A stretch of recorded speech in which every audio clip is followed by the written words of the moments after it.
கிறிஸ்து இயேசுக்குள் வாழ அழைக்கப்பட்ட அனைத்து சகோதர சகோதரிகளுக்கும் தேவனால் கிருபையும் தேவ ஆவியின் ஞானமும் உண்டாவதாக. இன்னைக்கு நம்ம பார்க்க போற சத்திய வசனத்தின் சத்தியங்கள்ல எந்த வசனங்களை பற்றி நம்ம பார்க்க போகிறோம் அப்படின்னு பார்த்தோம்னா, மார்க் 5ஆம் அதிகாரத்துல முதல்ல நடக்கிற சம்பவத்தை பத்தி தான் இன்னைக்கு நம்ம பார்க்க போகிறோம். அதை பத்தி நம்ம வாசிக்க கேட்போம். மார்க் எழுதின சுவிசேஷம் அதிகாரம் 5ஆம் அதிகாரம் வசனங்கள் 1 முதல் வாசிக்க கேட்போம்.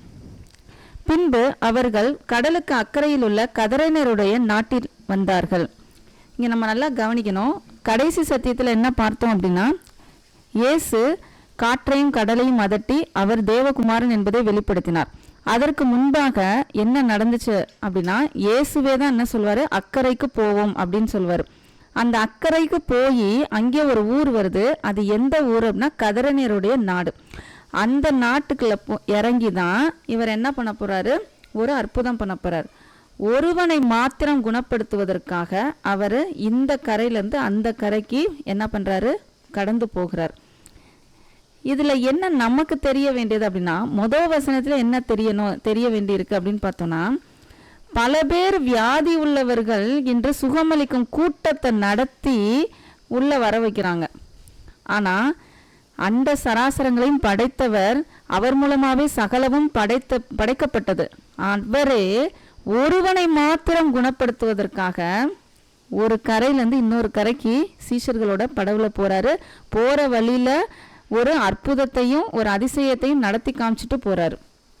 அப்ப பாருங்க, அவர் பிதாவுடைய குணாதிசயத்தை, அவருடைய சித்தத்தை வெளிப்படுத்துவதற்கு எந்த நேரத்தையும் எந்த விதமான இன்ஸ்டன்ட்டையும் அவர் வேஸ்ட் பண்ணவே இல்லை. எல்லாத்தையும் அவர் என்ன பண்றாரு, சரிவர செய்கிறார். அதே மாதிரி ஒருவனை மாத்திரம் குணமாக்குவதற்காக கூட அவர் கீழே தன்னையே இறங்கி என்ன பண்றாரு, அவர் சுகப்படுத்துறார். ஏன், அவர் தேவன் தானே, தேவனுடைய ஒரே குமாரன் தானே. அவனை கூட்டிட்டு அவனை குணப்படுத்துற மாதிரி கூட ஏதாவது சூழ்நிலை நடந்திருக்கலாம், இல்லை அந்த வழியாக போகும்போது குணப்படுத்தியிருக்கலாம். அப்படிலாம் இல்லை, அவனை மாத்திரம் குணப்படுத்துறதுக்கு அவர் வர்றார். அப்போ பல பேரையும் அவர் குணப்படுத்துவார் ஒரே நேரத்தில். ஒருவனை மாத்திரம் குணப்படுத்துவதற்காக கூட பல மைல் தூரம் அவர் எப்படி வேணாலும் கடந்து போகிறார். அப்போ நம்ம வாழ்க்கையிலும் இயேசு கிறிஸ்து தனிப்பட்ட ரீதியாக அவர் நமக்குள்ள என்ன பண்ணுறாரு, பல செயல்களை செய்கிறார். பலவிதமான சூழ்நிலைகளை வைத்து நமக்குள் வாசம் பண்ணுகிறார் என்பதை அவர் நமக்கு தெரியப்படுத்திக்கிட்டே தான் இருக்கிறார். அதை நாம் புரிந்து கொள்ள வேண்டும். இல்லை, இயேசு கிறிஸ்து என் கூட இல்லை, எனக்கு இவ்வளோ கஷ்டம் வருது, ஏன் இப்படி இருக்காரு, கடவுளுக்கு கண் இல்லையா அப்படின்னு நம்ம என்றைக்குமே நினைக்கணும்னு அவசியம் இல்லை. அவர் ஒரே ஒரு ஆள் மனம் திரும்புவதற்கு, ஒரே ஒரு ஆள் குணமாக்குவதற்காக இவ்வளவு தூரம் போறாருன்னா, நாமும் அதே மாதிரி தான் நம்மை குணமாக்குவதற்காக அவர் எந்த எல்லைக்கு வேணாலும் போகிறார். அவர் விரும்புவது நம்மிடம் இருந்த ஒத்துழைப்பு தான். அதை தான் அவர் விரும்புகிறார். அடுத்த வசனத்தை நம்ம வாசிப்போம். அவர் படவிலிருந்து இறங்கின உடனே அசுத்த ஆவியுள்ள ஒரு மனுஷன் பிரேத கல்லறைகளிலிருந்து அவருக்கு எதிராக வந்தான். யார் வர்றா அப்படின்னா, அசுத்த ஆவியுள்ள ஒரு மனுஷன் வர்றான். அவனை தான் அவர் என்ன பண்றாரு, குணப்படுத்த போறாரு.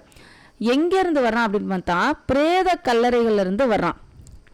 ஊருக்குள்ள மக்கள் இருக்காங்க, இவன் எங்க இருக்கான், பிரேத கல்லறைகள்ல இருக்கிறான்.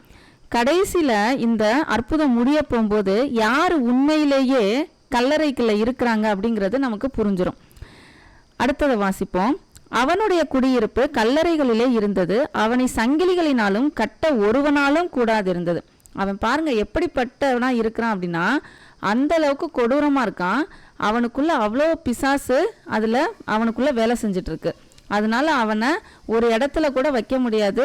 ஏன், அவனுக்கு வஸ்திரம் கூட அவன் இல்லாமல் இருந்தான் அப்படின்னு போட்டிருக்கோம். வாசிப்போம், தொடர்ந்து வாசிப்போம். அவன் அநேகந்தரம் விலங்குகளினாலும் சங்கிலிகளினாலும் கட்டப்பட்டிருந்தும் சங்கிலிகளை முறித்து விலங்குகளை தகர்த்து போடுவான். அவனை அடக்க ஒருவனாலும் கூடாதிருந்தது. அவன் எப்பொழுதும் இரவும் பகலும் மலைகளிலும் கல்லறைகளிலும் இருந்து கூக்குரலிட்டு கல்லுகளினாலே தன்னை காயப்படுத்தி கொண்டே இருந்தான். அவன் இயேசுவை தூரத்திலே கண்டபோது ஓடி வந்து அவரை பணிந்து கொண்டு, இங்க நல்லா கவனிக்கணும், இப்ப பிசாசு அவனுக்குள்ள இருக்குது. இயேசு வர்றத அவன் பார்த்துட்டு, யார் ஓடி வர்றது, அவன் ஓடி வர்றான். ஆனா பேசுறது யாரு, அவன் கிடையாது, அவனுக்குள்ள இருக்கிற பிசாசு. என்ன பேசுது அப்படின்னு வாசிப்போம். இயேசுவே, உன்னதமான தேவனுடைய குமாரனே, எனக்கும் உமக்கும் என்ன? என்னை வேதனைப்படுத்தாதபடிக்கு தேவன் பேரில் உமக்கு ஆணை என்று மிகுந்த சத்தமிட்டு சொன்னான். பிசாசுகளுக்கும் உண்மை தெரியுது. என்ன உண்மை? இயேசுவே தேவகுமாரன் தெரியுது. ஆனால் யாருக்காக வந்தாரோ, இந்த மனிதர்களுக்காக வந்தாரு. ஆனால் அவர்களால் என்ன பண்ண முடியல? கண்டுகொள்ள முடியல. தமக்கு சொந்தமானதிலே வந்தார். ஆனால் தமக்கு சொந்தமானவர்களும் அவரை என்ன பண்ணலை? ஏற்றுக்கொள்ளவே இல்லை. ஆனால் பிசாசுக்கு என்ன தெரியுது? ரொம்ப தெளிவாக தெரியுது, இவர் தான் தேவகுமாரன்னு தெளிவாக தெரியுது. அப்போ இதில் பாருங்க எப்படி சொல்லுது அப்படின்னா, எவ்வளவு அதாவது புத்திசாலித்தனமாக சொல்லுது பாருங்க. வேதனைப்படுத்தாமல் இருக்கிறதுக்கு தேவன் பேரில் உமக்கு ஆணை. அதாவது இயேசு கிறிஸ்து இப்படி சொன்னால் தேவன் பேரில் ஆணை விட்டுட்டா இயேசு கிறிஸ்து நம்மளை வேதனைப்படுத்த மாட்டாரு அப்படின்னு ஒரு தைரியத்தில் எப்படிலாம் வஞ்சிக்குது பாருங்க. இயேசு கிறிஸ்துவையே வார்த்தையால் என்ன பண்ணுது? மடக்கிறதுக்கு வழி பார்க்குதான். ஆனால் ஏன் அது அப்படி சொல்லுதோம்னா, இயேசு கிறிஸ்து அவனை விட்டு போ அப்படின்னு சொல்லியிருக்காரு. அதுதான் அடுத்த வசனம். ஏனெனில் அவர் அவனை நோக்கி, அசுத்த ஆவியை இந்த மனுஷனை விட்டு புறப்பட்டு போ என்று சொல்லி இருந்தார். இதை சொல்றதுனால என்ன ஆகுது? அந்த அசுத்தாவி, நீ தேவனுடைய குமாரனை என்னை வேதனைப்படுத்தாதபடிக்கு உம்ம தேவன் பேரில் ஆணை அப்படின்னு சொல்லுது. ஏன் டைரக்டா நின்று ஒத்தைக்கு ஒத்த நின்று சண்டை போடலாமே இயேசு கிறிஸ்துவோட, ஏன் போட முடியல பிசாசால அப்படின்னு பார்த்தோன்னா, பிசாசு யாருக்கிட்ட இருந்து அது பக்கத்தில் இருக்கும் அப்படின்னா, எவன் பாவம் செய்வதற்கு ஏற்றவனா இருக்கானோ அவன்கிட்ட தான் பக்கத்தில் நின்று அவனோட போராடி எப்படியாவது உள்ள நுழையணும்னு பார்க்கும். பாவமே செய்யவே முடியாத ஒரு ஆள்கிட்ட போய் அதால் என்ன பண்ண முடியாது? அந்த இடத்துல அதால் வாசம் பண்ணவே முடியாது. இப்போ ஒரு எடுத்துக்காட்டு சொன்னால், ஒரு ஆளுக்கு மனிதனாகிய நம்ம எப்படி இருக்கும் அப்படின்னா, ஒரு சாக்கடையிலையோ ஒரு ரொம்ப நாற்றம் எடுத்த இடத்துல நம்மளால இருக்க முடியுமா அப்படின்னு பார்த்தோன்னா இருக்க முடியாது. அதே மாதிரி பிசாசால பாவமே இல்லாத இடத்துல என்ன பண்ண முடியாது? இருக்கவே முடியாது. பயங்கரமா அதுக்கு எப்படி இருக்கும்? வேதனையா இருக்கும். ஏன்னா அது குடிகொள்றதே எதுல தான்? பாவத்துல தான் குடிகொள்ளும். பாவம் இல்லாத இடத்துல அதால எப்படி குடிக்கொள்ள முடியும்? அதுக்கு இடம் கிடைக்காம திரியும். அப்போ இயேசு கிறிஸ்து வந்தோடனே அதுக்கு என்ன ஆகுது? அப்படியே மிரளுது, அதால் இருக்கவே முடியல. இது ஆண்டவராக இயேசு கிறிஸ்துக்கு மட்டும் அல்ல, நம்மிலும் பாவம் வேலை செய்ய முடியலை அப்படின்னா நம்மை கண்டும் பிசாசு என்ன ஆகும்? நடுநடுங்கும், ஓடி போயிடும். ஆனாலும் அது எப்படி நிற்குமா? கெர்ச்சிக்கிற சிங்கம் போல எவனை விழுங்கலாம் என்று நிற்கும். ஆனால் நம்ம எப்படி இருக்கணும்? நமக்குள்ள இருக்கிற இயேசு கிறிஸ்துவை, நமக்குள்ள வாசமாக இருக்கிற இயேசு கிறிஸ்துவை நாம் வெளியிலே காண்பித்தால் என்ன ஆகும்? பிசாசு பயந்து ஓடிரும். இது இந்த இடத்துல நம்ம அறிந்து கொள்ள வேண்டிய காரியமாக இருக்கின்றது. தொடர்ந்து வாசிப்போம். அப்பொழுது அவர் அவனை நோக்கி, உன் பேர் என்னவென்று கேட்டார். அதற்கு அவன், நாங்கள் அநேகராய் இருக்கிறபடியால் என் பேர் லேகியோன் என்று சொல்லி தங்களை அந்த திசையில் இருந்து துரத்தி விடாதபடிக்கு அவரை மிகவும் வேண்டிக் கொண்டான். பேர் என்னன்னு கேட்குறாரு. பேர் என்னன்னு கேட்கும்போது இவன் என்ன சொல்றான்? நாங்கள் அநேகராக இருக்கிறபடியால் லேகியோன். லேகியோன்னா அர்த்தம்னா நிறையா பேர் இருக்கிறது தான் அர்த்தம். இதில் என்ன நம்ம தெரிஞ்சுக்க வேண்டிய விஷயம் அப்படின்னு பார்த்தோம்னா, ஒரு மனிதனுடைய ஆத்மா எந்த அளவுக்கு கெப்பாசிட்டி இருக்குது, எந்த அளவுக்கு கொள்ளளவு இருக்குது அப்படின்னு பார்த்தோம்னா, அவ்வளவு பிசாசுகளும் இவனுக்குள்ள என்ன ஆகுது? அநேகம் பிசாசுகளும் வாழக்கூடிய அளவுக்கு மனிதனுடைய ஆத்மா இருக்கின்றது. தேவனுடைய படைப்பு எப்படிப்பட்ட படைப்பு பாருங்க. பிசாசுகளே அவ்வளவு தூரம் வாசம் பண்ண முடியுதுன்னா, பிசாசை துரத்தி விட்டுட்டு கிறிஸ்துவை வாசம் பண்ணுவதற்கு அந்த கொள்ளளவு எவ்வளவு இது இருக்கும்? அவ்வளவு அளவிட முடியாத கிறிஸ்துவை உள்ளே வாசம் பண்ணுகிற அளவுக்கு மனிதனை படைத்திருக்கிறார். இதுதான் இங்க விஷயமே. இந்த அற்புதத்தை நம்ம மெயினாக நம்ம கவனிக்க வேண்டிய விஷயம் பிசாசு துரத்தப்பட்டதோ, இல்லை அதுக்கப்புறம் அவன் போய் பல பேருக்கு சொன்னதோ, இல்லை சீஷர்கள் அதை பார்த்ததோ, இல்லை மக்கள் துரத்தி விட்டதோ, இதெல்லாம் தாண்டி இங்கே முக்கியமான காரியம் என்ன அப்படின்னா, அநேகம் பிசாசுகள் தாங்கக்கூடிய அளவுக்கு மனிதனுடைய ஆத்மாவை தேவன் படைத்திருக்கிறார். அப்படின்னா அதற்கு காரணம் பிசாசுகள் தங்குவதற்குரிய இடமாக இல்லை, அளவே முடியாத அளவுக்கு நீளமும் அகலமும் சொல்ல முடியாத அளவுக்கு கிறிஸ்துவை தாங்கக்கூடிய அளவுக்கு மனிதனுடைய ஆத்மா படைக்கப்பட்டிருக்கிறது. அப்படிப்பட்ட ஆத்மாவை என்ன பண்றாரு? மீண்டும் கிறிஸ்துவை உள்ள நுழைவதற்கு ஏதுவாக கிறிஸ்துவையே அவர் அனுப்புகிறார். அதுதான் கிறிஸ்து தன்னுடைய மாம்சமாகிய திரையை கிழித்து மகா பரிசுத்த ஸ்தலத்துக்குள் உள்ளே நுழைந்தார். அவரால் மனிதனுடைய ஆத்மாவிற்குள் உள்ளே நுழைந்து வாசம் செய்வதற்காக அவர் தன்னையே ஒப்பு கொடுத்தார். இப்படிப்பட்ட காரியத்தை அதாவது நம்மளால புரிந்து கொள்ள, நம்மளுடைய அறிவுக்கோ நம்மளுடைய சிந்தனைக்கோ புரிந்து கொள்ள முடியாத எட்டாத அளவுக்கு தேவன் நம்மை பற்றி யோசித்து அவருடைய கிருபையினால் நம்மை ரட்சிப்பதற்காக அவருடைய ஒரே குமாரனாகிய இயேசு கிறிஸ்துவை நமக்காக கொடுத்திருக்கிறார். இதை நம்ம என்னைக்கும் புரிஞ்சுக்கணும்னு சொல்றத விட உணரணும், வாழணும், அனுபவிக்கணும். அப்படிப்பட்ட உணர்வை நாம் அனுபவித்தால் மட்டும்தான் பாவம் நம்மை விட்டு அகன்று போகும். பாவம் நம்மில் குடிகொள்ள முடியாது. பிசாசு விரட்டி அடித்து ஓடி போகும். அது என்னாகும்? விரட்டப்பட்டு ஓடி போகும். அப்ப இந்த வசனத்துல நம்ம இதை தான் கற்றுக்கொண்டு இருக்கிறோம். அடுத்தது பாருங்க, தொடர்ந்து வாசிப்போம். அப்பொழுது அவ்விடத்தில் மலை அருகே அநேகம் பன்றிகள் கூட்டமாக மேய்ந்து கொண்டிருந்தது. ஏறக்குறை எவ்வளவும் நம்ம வாசிப்போம். அந்த பிசாசுகள் எல்லாம் அவரை நோக்கி, பன்றிகளுக்குள்ளே போகும்படி அவைகளுக்குள்ளே எங்களை அனுப்பும் என்று அவரை வேண்டிக் கொண்டன. இயேசு அவைகளுக்கு உத்தரவு கொடுத்தவுடனே அசுத்த ஆவிகள் புறப்பட்டு பன்றிகளுக்குள் போயின. பாருங்க, பிசாசால ஒரு இடத்த விட்டு போயிடுச்சுன்னா அதால இன்னொரு இடத்துல என்ன ஆகணும்? குடி கொண்டே ஆகணும். அதால என்ன பண்ண முடியாது? ஒரு குடி கொள்ளாம அலைஞ்சு தெரிஞ்சிட்டு இருக்க முடியாது. அதுக்கு வேதனையா இருக்கும். யாரு எங்கேயாவது ஒரு இடத்துல குடிக்கொள்ளணும். ஆனா பன்றிகளுக்குள்ள போறோம் அப்படின்னு கேக்குதுங்க. பன்றிகளுக்குள்ள போற அளவுக்கு பன்றிகள் தாங்காது அப்படிங்கிறத காமிக்கிறதுக்காகவும் போங்கல்னு அவர் அனுமதிக்கிறாரு. இங்க நல்லா கவனிக்கணும். என்ன பண்றாரு? அவைகளுக்குள்ள எங்களை அனுப்பும் என்று அவரை வேண்டிக் கொண்டன. இயேசு அவைகளுக்கு உத்தரவு கொடுத்தோன்னே அசுத்த ஆவிகள் புறப்பட்டு பன்றிகளுக்குள் போயின. உடனே ஏறக்குறைய 2000 பன்றிகள் உள்ள அந்த கூட்டம் உயர்ந்த மேட்டிலிருந்து ஓடி கடலிலே பாய்ந்து கடலில் அமிழ்ந்து மாண்டது. இதுல ஒரு விஷயத்தை நம்ம யோசிக்கணும்.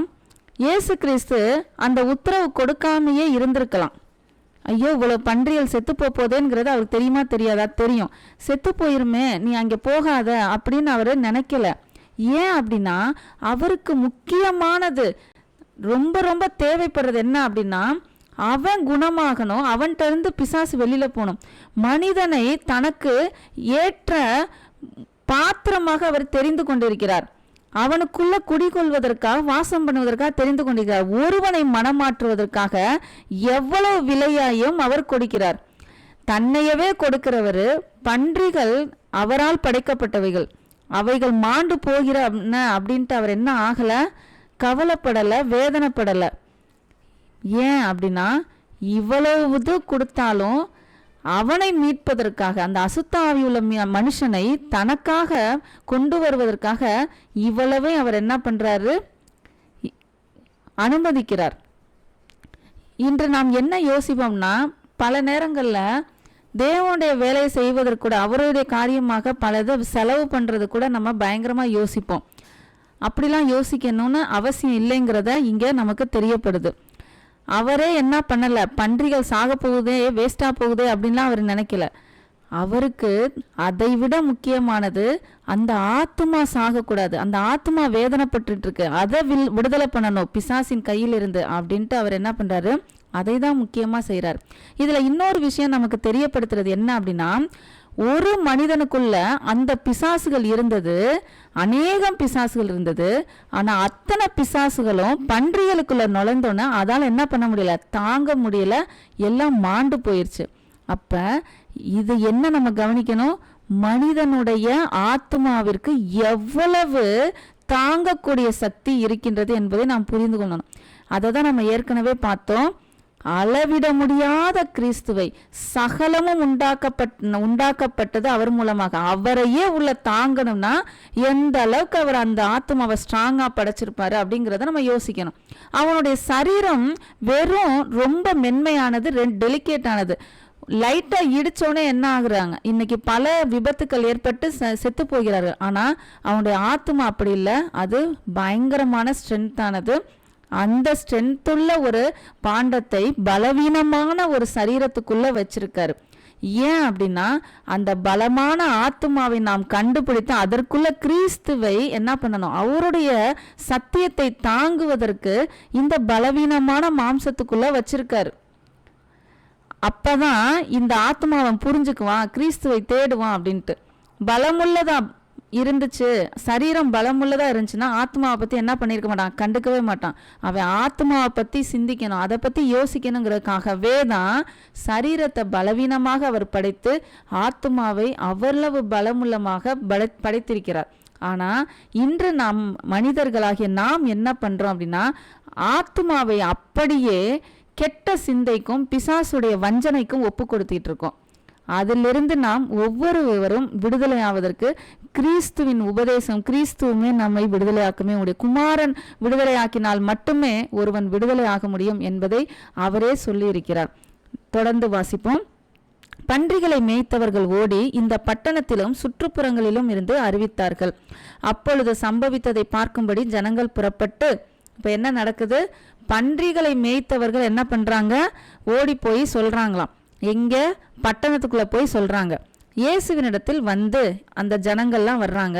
லேகியோனாகிய பிசாசுகள் பிடித்திருந்தவன் வஸ்திரம் தரித்து உட்கார்ந்து புத்தி தெளிந்திருக்கிறதை கண்டு பயந்தார்கள். கண்டு ஆச்சரியப்பட்டார்கள்ங்கிறத விட, சந்தோஷப்பட்டாருங்கிறத விட என்ன நடந்திருக்குது, பயந்தார்களாம். பாருங்களேன், ஒரு மனுஷன் குணமாயிருக்கான், அதை பார்த்து ஆச்சரியப்படலாம், அடுத்தது என்ன ஆகலாம், சந்தோஷப்படலாம். ஆனால் அவனை பற்றி யாருமே யோசிக்கல.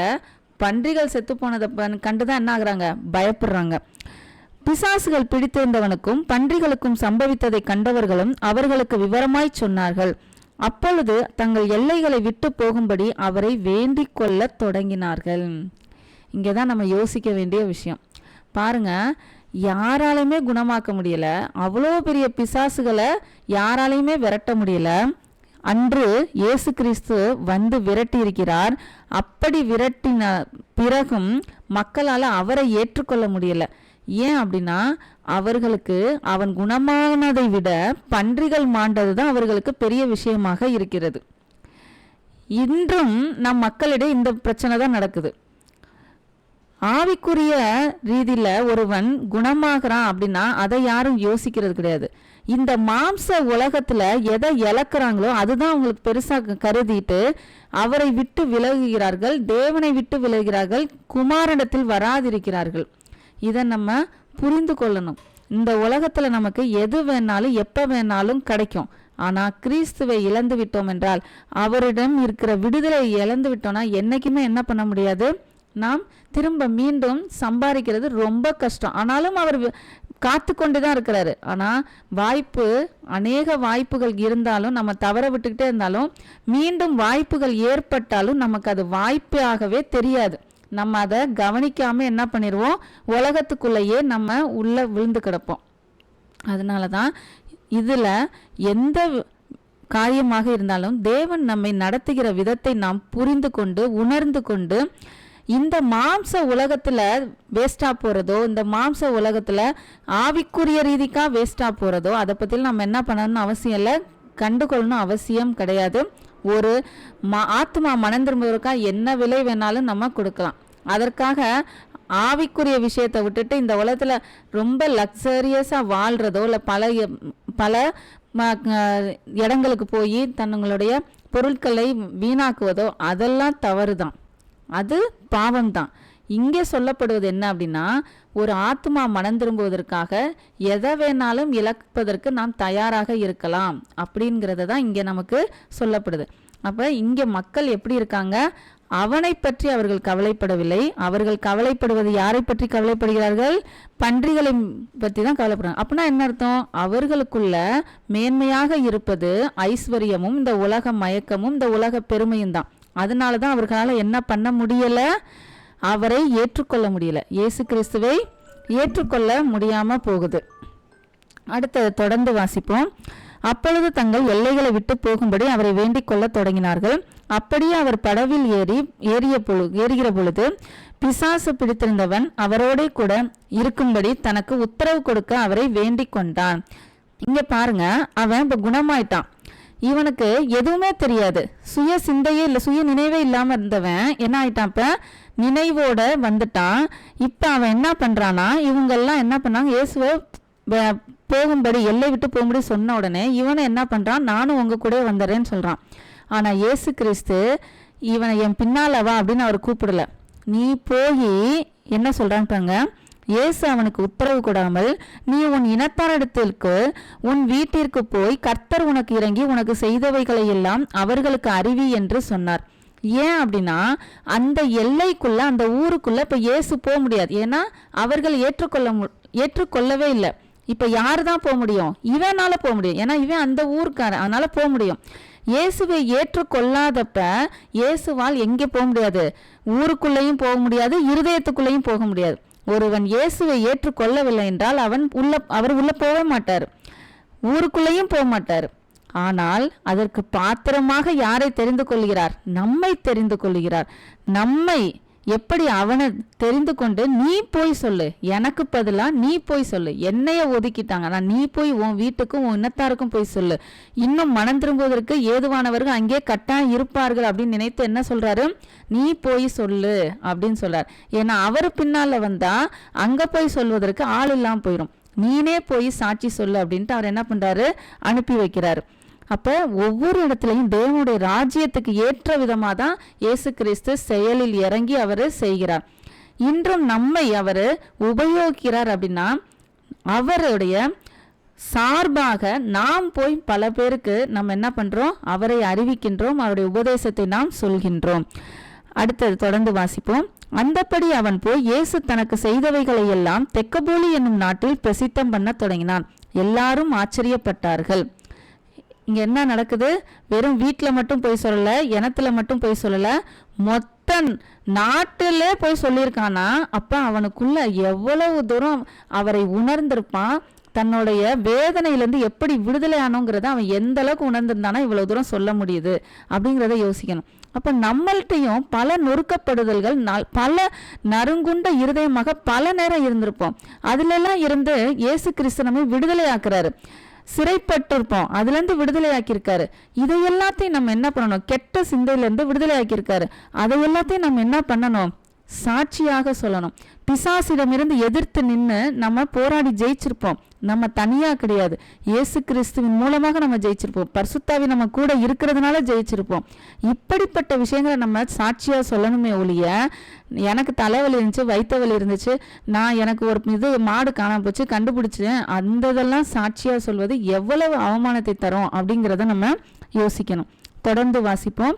இயேசு படவில் ஏறி மறுபடியும் இக்கரைக்கு வந்து கடலோரத்தில் இருந்தபோது திரளான ஜனங்கள் அவரிடத்தில் கூடி வந்தார்கள். இந்த வசனத்திலையும் ஒரு சத்தியம் இருக்கு. அதுதான் நம்ம ஆரம்பத்துல பார்த்தோம். அந்த கடலை கடந்து, அதாவது அக்கறைக்கு போனதுக்கு காரணமே இவன் ஒருத்தனை குணமாக்குறதுக்கு. அவனை குணமாக்குன உடனே பாருங்க, இயேசு படவில் ஏறி மறுபடியும் இக்கரைக்கு வந்து கடலோரத்தில் இருந்த போது திரளான ஜனங்கள் அவரிடத்தில் கூடி வந்தார்கள். அவனை குணமாக்கிட்டு திரும்ப இந்த பக்கம் வந்துட்டார். ஃபர்ஸ்ட் அக்கறைக்கு போவன்னு சொன்னவர் போய் அவனை குணமாக்கிட்டு திரும்ப வந்துட்டார். அந்த ஒரு வேலையை செய்வதற்காக, அவனை ஒருவனை மாத்திரம் குணப்படுத்துவதற்காக இவ்வளவு நேரம் அவர் கிரியை செய்திருக்கிறார். இப்போ இதை முடியும் போது நமக்கே தெரியும்னு சொன்னேன். பிரேத கல்லறைகளிலிருந்து வாசம் பண்ணுகிறவர்கள் அவன் அல்ல, பிசாசு பிடித்தவன் அல்ல, அவன் குணமாகிட்டான். யார் இப்போ அதில் பிரேத கல்லறைகள் இருக்கிறது? அந்த பட்டணத்தார்கள் தான் இருக்காங்க.